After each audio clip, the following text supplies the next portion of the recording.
Eu sei que todo mundo diz que é uma alegria, é um prazer, é um privilégio, tá? Então eu vou repetir, é uma alegria, é um prazer e é um privilégio estar aqui com vocês. Não, mas eu estou muito surpreso, né? Porque como o Oswaldo falou, já faz quase 20 anos do último retiro que eu estive com os casais aqui da Fonte, na época IBCU, né? E eu vejo tanta gente nova, né? Isso é muito bom, né? E eu estou muito alegre de estar aqui com vocês e ter essa oportunidade, né? Eu não sou nenhum especialista no assunto, eu já vou dizendo para vocês. Eu sou um misto de... Como é que eu vou dizer assim, ó? Aluno, privilegiado e vítima do assunto casamento, certo? Como todos nós, né? Não, o pior é que depois eu vou dar a palavra para ela, né? Mas isso vai ser só amanhã, então tem uma noite toda para me recuperar. Mas tudo que eu falar hoje eu tenho que pedir perdão a noite toda. Não, mas vocês já ouviram aquilo, né? Que o diabo conhece muita coisa, não é porque ele é inteligente, é porque ele vive há muito tempo, né? Então é a mesma coisa eu com o casamento, né? Eu não sou nenhum professor, nenhum especialista no assunto, mas nós temos 50 anos de casados. Quando a gente casou, eu estava começando a aprender uma coisa. Eu tinha apenas uma desconfiança que ela estava sempre certa. Quando nós fizemos 25 anos de casados, eu realmente tive certeza de que ela estava sempre certa. Agora que nós fizemos 50 anos de casados, eu continuo achando que ela está sempre certa, só que acrescentei uma coisa. Ela está sempre certa, mesmo quando ela está errada. Então a gente vai aprendendo no casamento, certo? Quando chegar aos 75 de casado, aí eu acho que eu vou ter alguma coisa para dizer que eu aprendi de fato, né? Mas, na verdade, o meu propósito aqui é realmente de falar do que a Bíblia diz. E esse é o que eu mais gosto de fazer e aquilo que eu quero compartilhar com vocês, né? Vocês sabem que existe na Palavra de Deus mais ou menos umas 250 referências ao templo. Eu estou dizendo como se fosse igreja hoje, a igreja física, certo? Templo, não estou falando igreja como instituição. Mas existe mais de 2.000 e talvez 2.500 referências à família. E, evidentemente, falando em família, se inclui falar também de casamento nas suas diversas relações. Então, a Bíblia fala bastante a respeito desse assunto. E eu diria que, não hoje, porque eu não faço mais isso, mas durante uma boa parte do meu ministério, eu usei bastante tempo para tratar com famílias, para tratar de problemas, para tratar de dificuldades e para ajudar as pessoas a encontrarem na Palavra de Deus a direção para enfrentar as suas dificuldades, né? Então, o casamento é um assunto que está sempre presente para todos nós, né? E eu quero me colocar, como a gente ouviu ontem do Fernando, que todos nós somos necessitados de orientação, de direção de Deus, de misericórdia de Deus, de perdão de Deus para os relacionamentos, né? Então, o meu primeiro assunto, como vocês já ganharam no esboço que vocês receberam quando chegaram aqui, é 4 princípios básicos do conceito bíblico de casamento. 4 conceitos básicos. Então, eu quero repartir isso com vocês e nós vamos, então, tratar disso agora pela manhã. O primeiro conceito é o do princípio da igualdade. Aqui eu quero só trazer para vocês, não é uma coisa nova, acho que todos nós já ouvimos isso muitas vezes, Mas eu quero dizer que é muito importante dizer isso, porque apesar de as pessoas acharem que esse princípio de igualdade entre homem e mulher, entre marido e esposa, seja uma verdade,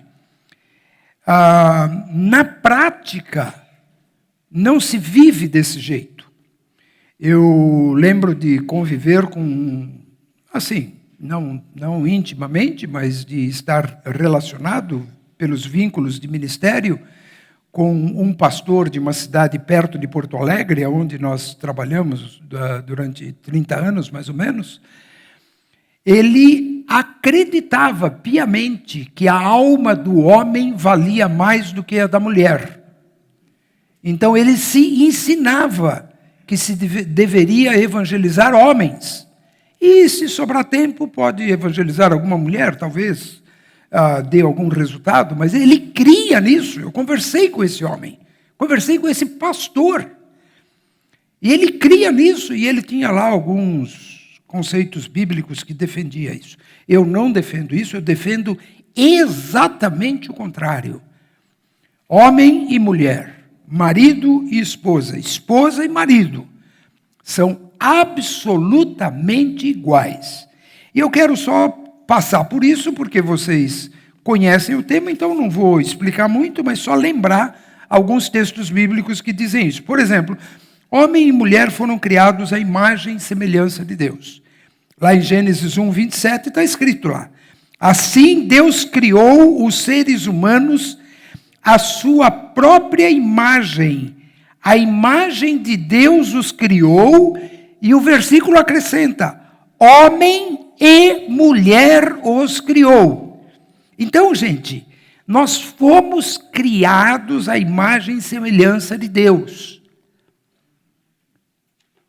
Agora, dizendo bem claramente aqui para vocês, certo? Deus se identifica com o homem e com a mulher plenamente como um ser vivo, espiritual, criativo, e não fisicamente. O homem não tem, Deus não tem genitais nem de homem nem de mulher. Deus não tem a biologia nem de homem e nem de mulher. Mas nós fomos feitos à imagem e semelhança de Deus. Como e por quê? Na nossa alma, no nosso espírito, no nosso ser interior, na nossa importância, na nossa criatividade, na nossa ânsia de crescer e de conhecer coisas maiores e melhores. Então, homem e mulher são absolutamente iguais na semelhança de Deus. Absolutamente iguais. As mulheres têm características únicas. Por exemplo, em Isaías 49, fala a respeito de uma coisa que só as mulheres têm, que reflete o que Deus é. E está lá, 49:15 de Isaías. Pode a mãe se esquecer do filho que ainda mama? Pode deixar de sentir amor pelo filho que ela deu à luz? Mesmo que isso fosse possível, eu não me esqueceria de vocês. Então Deus está se comparando a uma mulher. Ele está dizendo: esse sentimento que a mulher tem é o sentimento que eu tenho por vocês. Então ele está se fazendo semelhante à mulher, nessa característica. Então, absolutamente iguais na imagem e semelhança de Deus, no valor, na importância e no apreço que Deus tem para conosco, né? Então, para Deus, não há nenhuma diferença, nenhuma discriminação entre homem e mulher. Em Gálatas 3, 26 a 28, diz assim: pois todos vocês são filhos de Deus por meio da fé em Cristo Jesus. Todos que foram unidos com Cristo no batismo se revestiram de Cristo. Não há mais judeu, nem gentil, nem escravo, nem livre, nem homem, nem mulher, pois todos vocês são um em Cristo Jesus. Absolutamente iguais. Absolutamente iguais. Nós viemos de uma história da humanidade que é, via de regra, bastante machista. E vivemos numa cultura bastante machista. Os portugueses que nos descobriram, e nós estamos descobertos até hoje, né? Passando um frio danado, mas os portugueses, eles têm um histórico bastante machista, né? Os latino-americanos têm um histórico bastante machista. E nós aqui no Brasil temos uma história bastante machista. Então, é muito normal, dentro da nossa cultura, achar ou desconfiar que, de alguma forma, nós, homens, temos algum valor um pouquinho maior do que as mulheres. Isso acontece na prática com muitas coisas. Mulheres muito bem formadas, muito bem preparadas, que fazem o mesmo trabalho, ou melhor do que um homem, têm um salário bem menor. E por que isso? Por que isso? Isso é um absurdo, isso é um crime, isso é uma desonestidade. Isso é uma afronta à natureza humana, que nos fez homens e mulheres, mas com o mesmo valor, com o mesmo princípio de igualdade. Então, se você, em qualquer momento, vier a pensar ou considerar qualquer tipo de intento, de intenção que cheira superioridade, você está absolutamente em pecado. Porque não foi assim que Deus nos fez. Você está pensando de uma forma mentirosa, enganosa, que o diabo conseguiu colocar dentro do coração da humanidade e criando, então, uma desigualdade e uma pretensa superioridade que, evidentemente, não existe e não foi o propósito de Deus quando criou homem e mulher. Nós temos papéis diferentes, nós temos características diferentes, nós temos corpos diferentes, nós temos pensamentos diferentes, lógica diferente, mas nós somos absolutamente iguais em importância e valor diante de Deus e um diante do outro.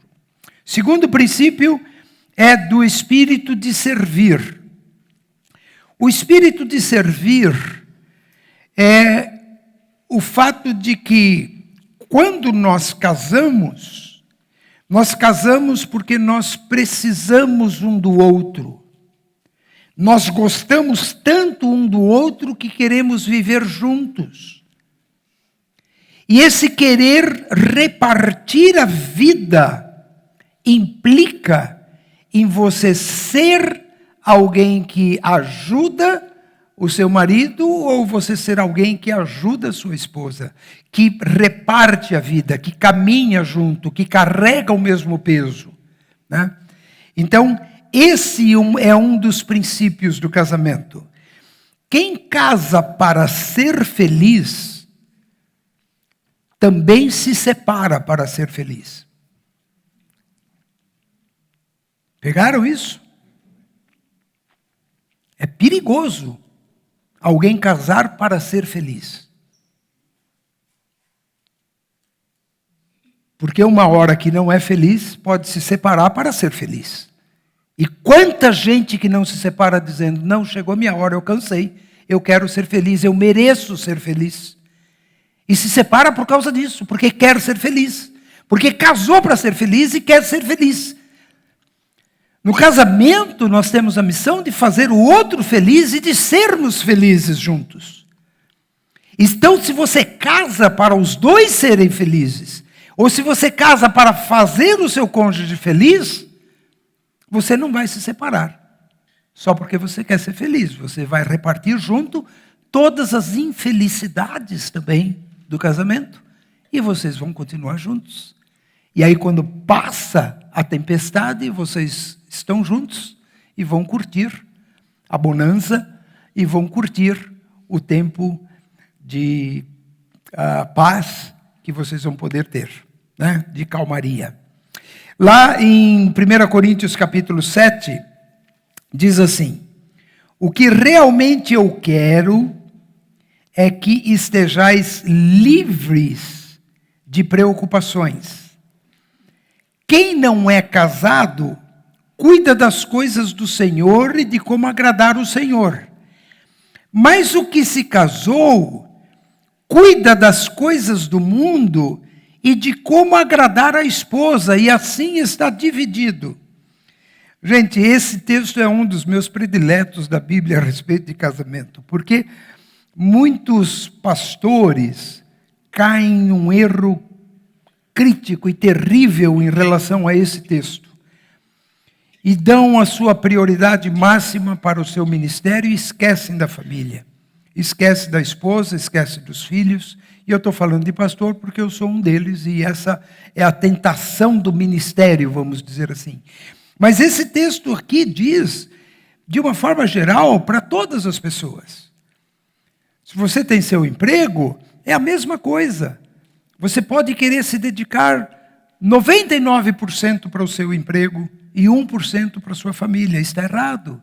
Porque quem se casou está dividido. Não importa qual seja a sua profissão. Você pode ser professor, você pode ser pastor, você pode ser engenheiro, pode ser advogado, você pode ser o que você quiser.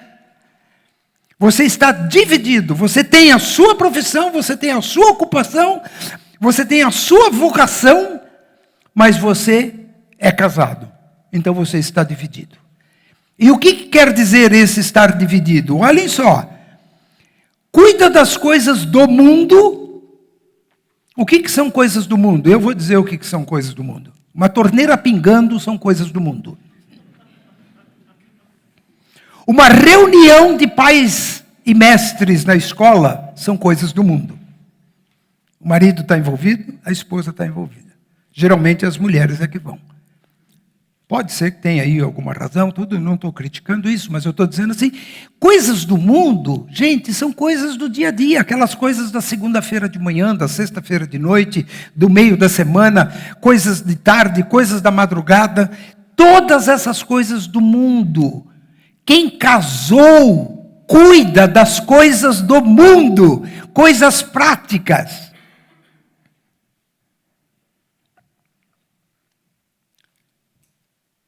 Interessante, né?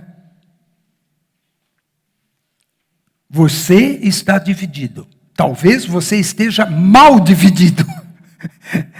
E seria bom você olhar para esse conceito bíblico e dar um equilíbriozinho nessa divisão. E cuidar um pouco mais das coisas do mundo. Porque quem se casou tem que cuidar das coisas do mundo, da sua casa, da sua família.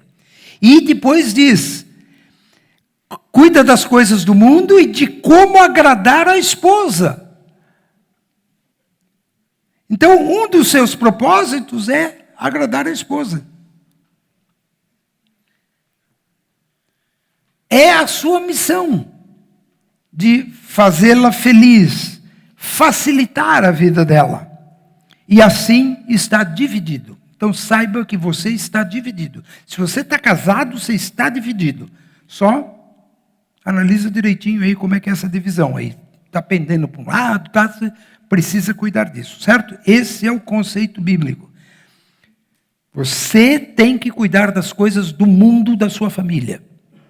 E você tem que cuidar de como agradar a esposa e, no caso, a família como um todo, de viver para fazer tudo para que a família esteja bem. Terceiro princípio, o princípio da referência. E esse texto também é maravilhoso, mas vamos considerar algumas coisas aqui. Jesus falou o que eu quero destacar para vocês, quando perguntaram para ele sobre divórcio. Isso está escrito lá em Mateus 19. E ele ressaltou ressaltou Jesus alguns conceitos básicos sobre o divórcio. Primeiro, que o divórcio não é a regra. É uma exceção que a Bíblia coloca dentro de algumas condições. Segundo lugar, o divórcio só existe por causa da dureza do coração. E eu queria dizer para vocês, a única razão pela qual as pessoas se divorciam, a única razão pela qual as pessoas se divorciam é dureza de coração. Ou de um, ou do outro, ou dos dois. É a única. Quando eles citaram Moisés, o que Jesus disse? Não, Moisés disse isso de fato, por causa da dureza de coração. Se um casal tem boa vontade, o marido tem boa vontade e a mulher tem boa vontade, eles não se divorciam nunca. Não importa o que aconteça. Agora, se um dos dois, ou os dois, tiverem dureza de coração, não tem paciência, não tem perdão, não tem misericórdia, não reconhece os seus próprios erros, só vê o erro do outro. Toda essa dureza de coração causa divórcio, claro. Então, todos os divórcios, todos, sem exceção, têm apenas uma causa: dureza de coração. Ou de um só, seja quem for, ou dos dois. Então, dentro desse contexto, aí ele dá um ao outro, eu falei de 3, né? Primeiro, que o divórcio não é a regra. Segundo, que o divórcio só existe por causa da dureza de coração. E o terceiro é um antídoto para o divórcio, é que cada cônjuge seja a referência e o outro seja o relativo. Agora eu vou explicar isso lendo o texto bíblico, porque o texto bíblico é riquíssimo no enunciado desse princípio. Disseram-lhe os discípulos: se essa é a condição do homem relativamente à sua mulher, não convém casar. Aí eles chegaram numa conclusão certa. Olha só. Se essa é a condição do homem, quer dizer, nós vamos desenhar isso e nós vamos fazer o perfil desse homem e vamos determinar as condições do homem. O homem, as condições do homem. Aí ele diz assim: relativamente à sua mulher. Agora mudou. Não é só o perfil do homem em si, dele para ele. É o que ele pensa, é o que ele acha, é o que ele quer, é o que ele entende, é a experiência dele, é a formação dele, é a cultura dele, é a família dele. Não é isso. É o perfil do homem em relação à sua mulher. Então a importância do homem aqui está relativizada por uma condição. Não diz aqui a condição do homem. Qual é a condição do homem? É que ele, casado, ele está relacionado. Ele é relativizado com a mulher que está ao lado dele. Então, a mulher é a referência e o homem é o relativo. Vocês perceberam a lógica desse texto? Eu acho isso impressionante. Olha, alguém me prendeu aqui. Ó. Só não sei de onde saiu aqui. Vocês perceberam? Porque normalmente se pensa assim, que o homem é a referência e a mulher é o relativo. Esse versículo inverte isso. Claro que se a gente for usar a lógica de Jesus, no sentido geral, isso vale para os dois. Então, a mulher é a referência para o homem e o homem é a referência para a mulher. Então a mulher também é relativa, porque ela está diante do homem como uma relativa. E o homem está diante da mulher como relativo.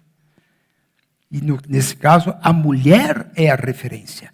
Então, olhem só, leiam de novo, vejam a ciência da lógica espiritual que está embutida nessas poucas palavras. Se essa é a condição é um condicional, é aquilo que determina, é aquilo que dirige, certo? Isso é condição. É aquilo que define uma coisa. E para definir o homem, a condição do homem, você precisa relativizá-lo à mulher com quem ele se casou. Que coisa impressionante isso. A mulher é a referência para o homem casado, e o homem casado é a referência para a mulher. Jesus é extraordinário. E ele, em uma frase, ele coloca as peças todas nos seus devidos lugares.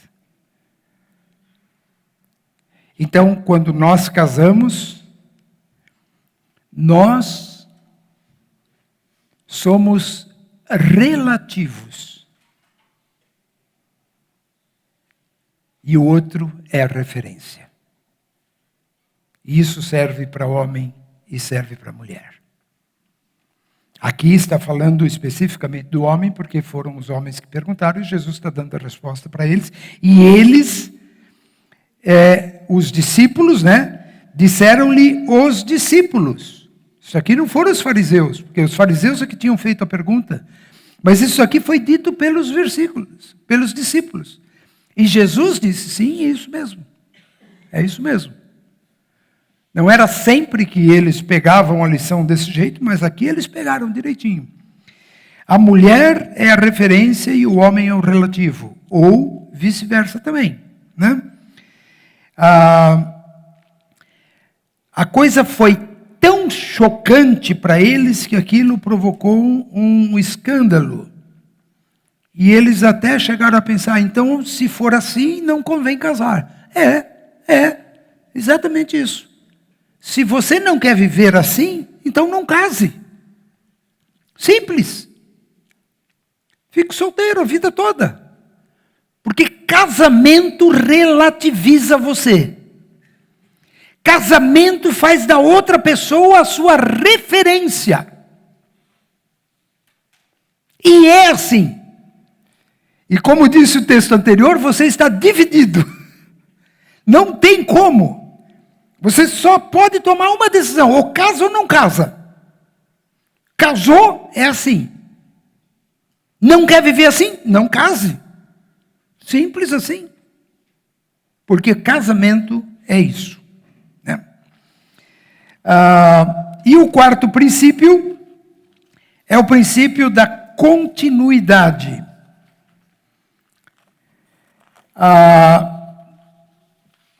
É muito interessante isso. Eu também gosto demais desse conceito, porque acho que traz para nós uma esperança, traz para nós uma ideia mais confortável a respeito do casamento. Porque se a gente for pensar sobre o marido perfeito e a mulher perfeita, eu acho que nenhum de nós aqui passa nos testes mais básicos a respeito disso. A gente não sabe ser perfeito nem para a gente mesmo. A gente erra demais com a gente mesmo. A gente peca demais com a gente mesmo. A gente fracassa demais com a gente mesmo. Imagine em relação aos outros.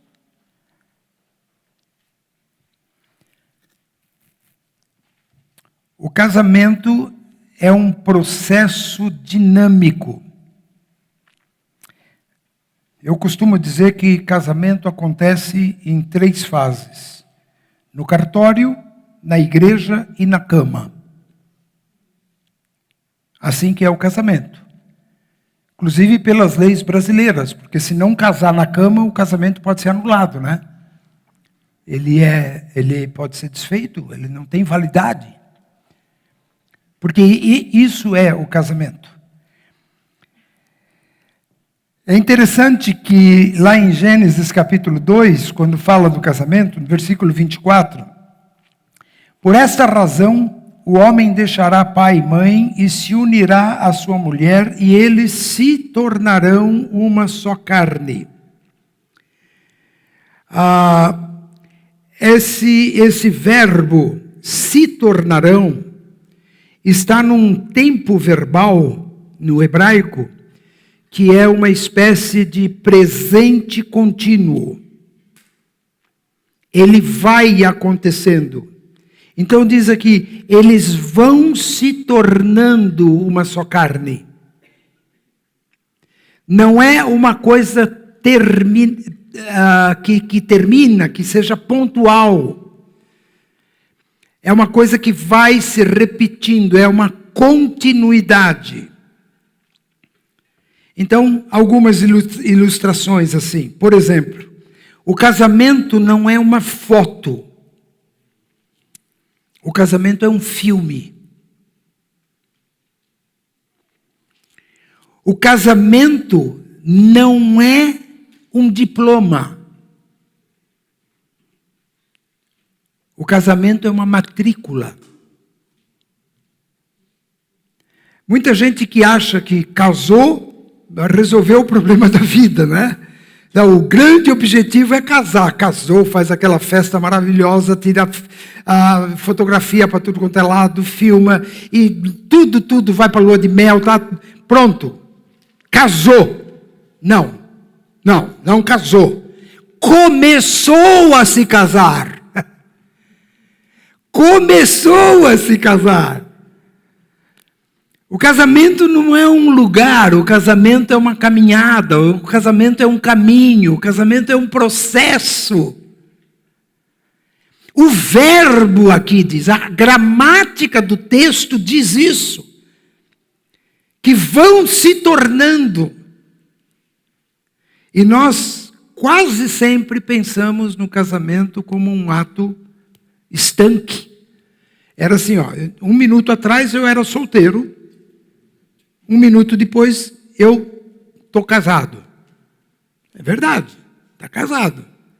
Mas você começou um processo chamado casamento.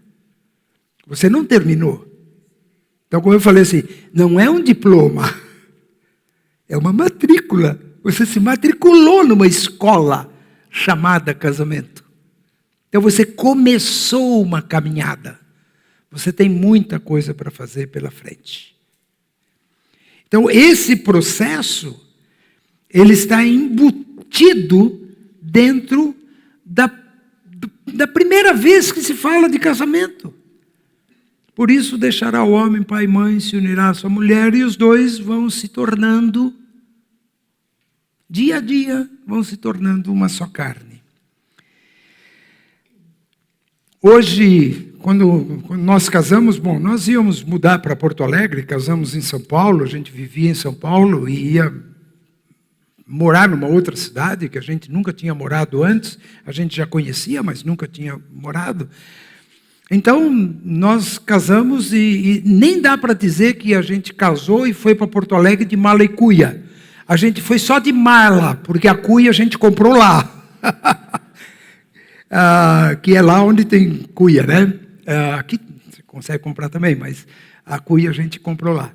Então, não significa que você tem tudo pronto quando casa. O grande desafio do casamento é construir a vida juntos. Construir a vida juntos. Hoje é muito comum que casais deixem para muito mais tarde para casar, porque eles querem ter tudo em casa. Enquanto eles não tiverem um satélite particular para cuidar da internet da casa, eles não casam. Aí tem que ter todos os aparelhos domésticos, todos os móveis, um carro para cada um na garagem. E enquanto não tiver isso, não casa porque não está pronto para casar. Se você esperar ficar pronto para casar, você não vai casar nunca. Porque ninguém está pronto para casar. A gente casa para ficar pronto com o passar do tempo. Mas ninguém está pronto. A gente começa um processo. E a gente casa para construir a vida juntos. Construir uma vida, construir uma família, construir um conceito. E vocês não imaginam como isso é importante. No nosso caso, já com mais idade, a gente olha para trás e a gente vê assim, como essas coisas foram somando na nossa vida. E foram criando um cabedal de experiências, de gratidão, de coisas. E como as pessoas tratam a gente com tanto carinho, com tanta consideração. E aí você tem uma história toda por trás, você foi construindo uma coisa. É uma construção. Assim é o casamento. E é isso que a Bíblia nos ensina. Então, recordando rapidamente isso. O princípio de igualdade, nós somos absolutamente iguais. Por favor, rejeite qualquer discriminação de importância. De diferença, de características, absolutamente nenhuma diferença. De importância nenhuma, de valor nenhum. Nada, nenhuma discriminação. Toda discriminação entre homem e mulher, no sentido de valor, é pecaminosa.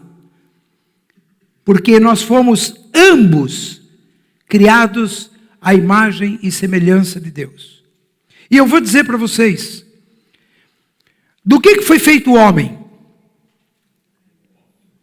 Do pó, do barro.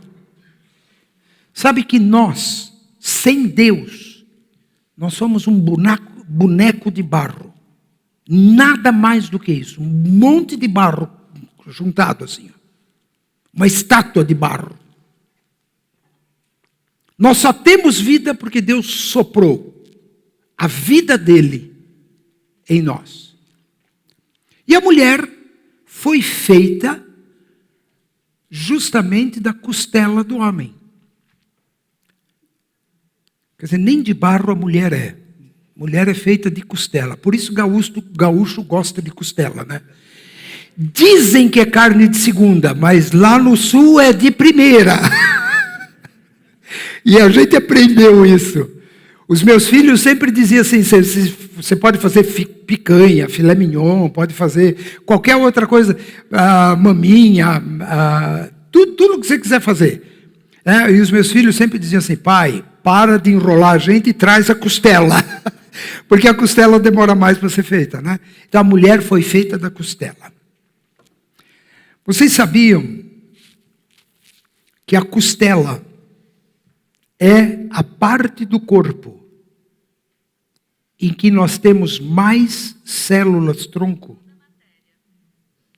Que a gente é capaz de construir uma pessoa nova, inteirinha, com tudo, só com células-troncos de uma costela, e mais especialmente a costela que nós não temos mais, que é a de baixo aqui, que foi tirada, que foi o conjunto, né, dessa costela.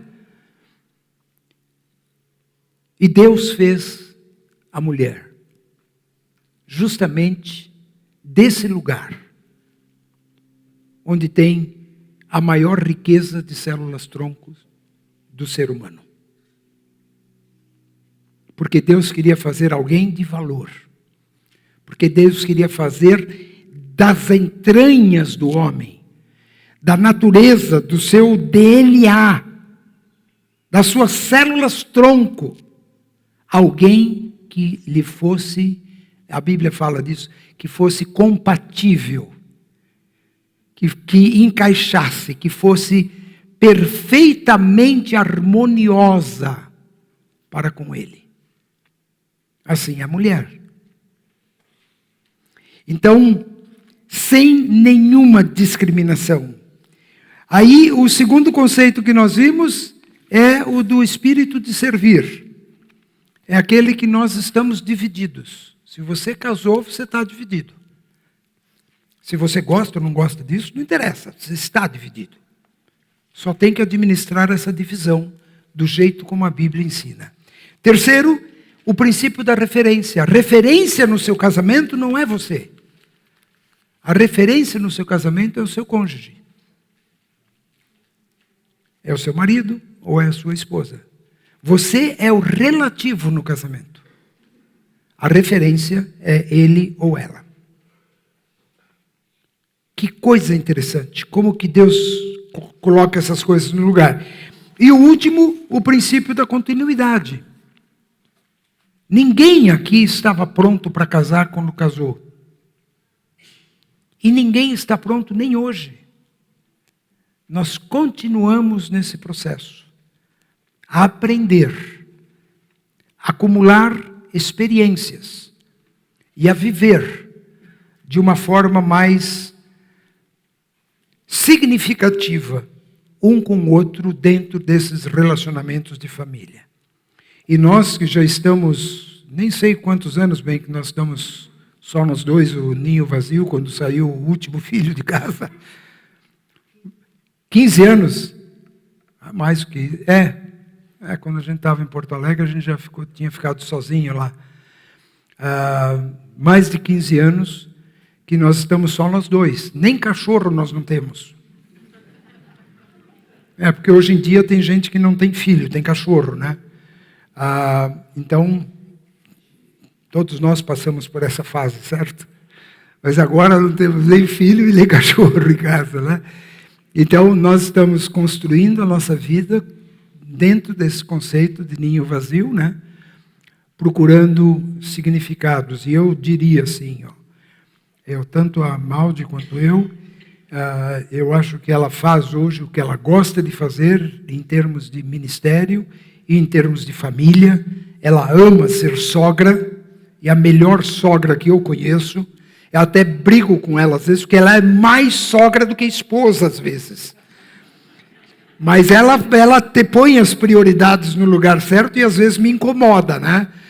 Mas, então, tem essas coisas novas, próprias da nossa idade, né?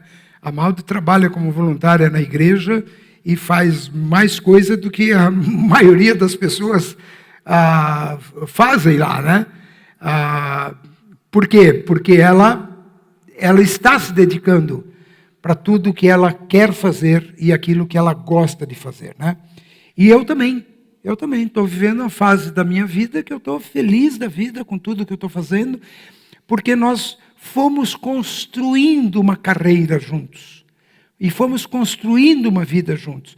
Nós temos falta dos netos, não moram na mesma cidade, nós temos 4 netos que moram no exterior e 3 netos que moram aqui em Campinas. Então, quando a gente quer matar a saudade, vem para Campinas, né? Para pelo menos encontrar com 3 dos netos aqui. Os outros 4 a gente só vê cada 2, 3 ou 4 anos até, né? Que é muito mais difícil de a gente ver. Mas essa é a nossa família, esse é o nosso jeito de viver. Isso foi o que foi construído e nós somos muito gratos a Deus. Por cada filho, por cada nora, por cada neto. E assim nós vivemos na plenitude do que a gente pode viver, colocando esses princípios em prática. Então nós somos iguais em importância, nós somos servos um do outro, nós somos referência um para o outro, e o nosso casamento é apenas um processo que segue dia a dia na nossa vida. Mas talvez você não esteja vivendo isso. E seria bom começar a colocar em ordem esses conceitos na sua própria vida, né? Todos nós temos aquela experiência que Jeremias passou quando Deus pediu para ele descer à casa do oleiro e ver o que o oleiro estava fazendo, e todos conhecem essa história. O oleiro estava moldando um vaso e o vaso quebrou, rachou, enfraqueceu, saiu diferente do que ele queria. Então ele amassou aquele barro de novo, colocou água de novo, misturou com um pouco mais de argila, e ele foi mexendo aquela massa, parecendo com a proposta do Fernando ontem. Aí ele pega aquela massa e ele bate ela de novo. E ele amassa ela, e mistura, e aperta, e vira, e bate de novo na bancada, e aperta, e joga mais água, e vai.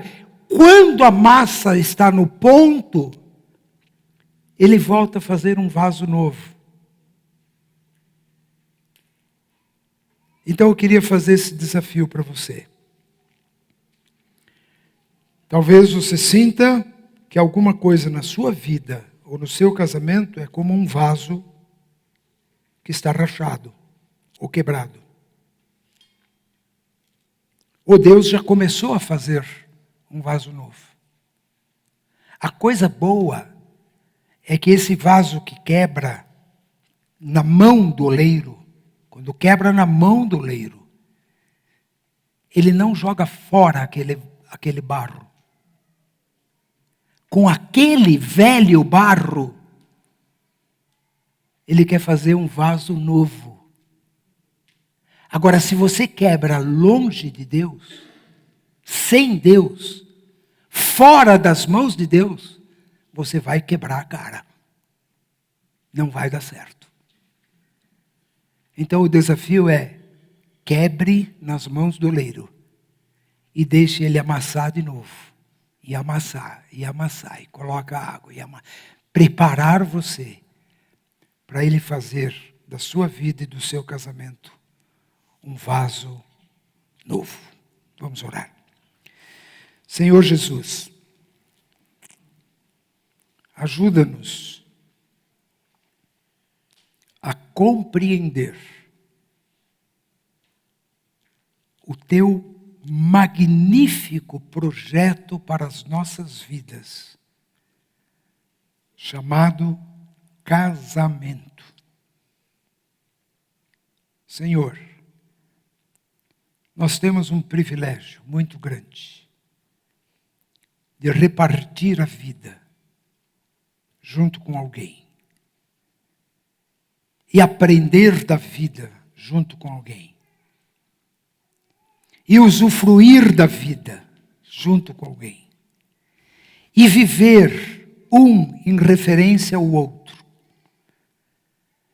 Para que ambos possamos andar nos teus caminhos e fazer cada dia mais a tua vontade.